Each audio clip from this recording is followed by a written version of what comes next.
নমস্কাৰ সকলোকে সুপ্ৰভাত। আশা কৰিছোঁ আপোনালোক সকলো ভালে আছে আৰু আমাৰো ভাল বেয়াৰ মাজতে আছোঁ। ঠাণ্ডা বতৰ পৰিছে যিহেতু অকণমান চৰ্দি লাগি আছে আৰু বাকী সকলো ঠিকেই আছে বাৰু। আৰু আজি মই আৰম্ভ কৰিছোঁ ভিডিঅ'টো 5টা বজাৰ পৰা। এতিয়া মই চাহ অলপ খালোঁ, খাই এতিয়া ঘৰটো পৰিষ্কাৰ কৰিবলৈ ল'লোঁ। বিচনা পাৰি আছোঁ আৰু ঘৰটো যেনেকুৱাই নহওক কিয় বিচনাটো ধুনীয়াকৈ পাৰি থ'লে ঘৰটো অলপ চাফা লাগে, মনটো ভাল লাগে। ঘৰটো চাফা থাকিলে মনটো ভাল লাগে। আৰু এতিয়া মই এয়া একগাল কাপোৰ উলিয়াইছোঁ ধুবলৈ। যাৰ ঘৰত সৰু বাচ্চা আছে তেওঁলোকৰতো সদায় ধুবি নিচিনা কাপোৰ ধুবই লাগিব। আৰু এয়া মই কাপোৰ ধুই পেলাই মেলি দিলোঁ। আজি ৰ'দটো ধুনীয়াকৈ উঠিছে আৰু মই কেইটামান আপেল আৰু কমলা লৈছোঁ মাইচাক খুৱাবলৈ। আৰু মাইচাক মাত লগাইছোঁ, আহি পেলাই হাতত এটা লৈ পেলাই গুচি গৈছে।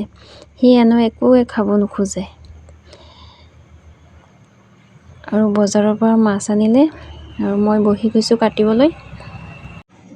আৰু যিহেতু মাইচা টোপনি গৈছে, মই এইটো টাইমত যিমান পাৰোঁ সোনকালে কামখিনি কৰি ল'ব খোজোঁ।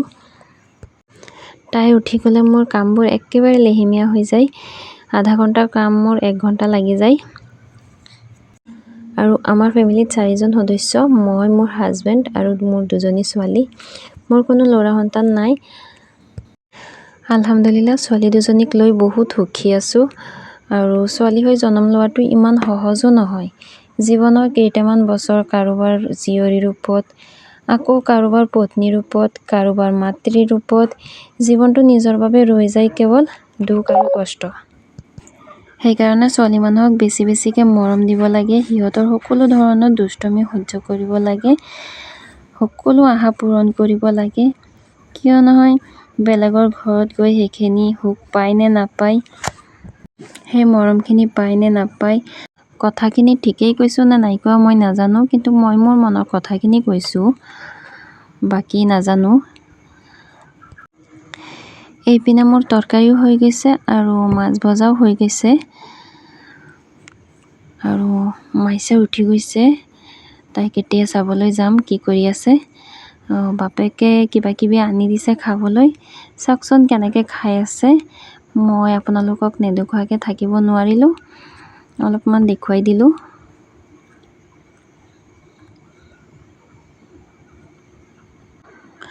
আৰু এতিয়া আবেলি টাইমত মাইচাই খেলি আছে আৰু মই তাইক বহি পহৰা দি আছোঁ।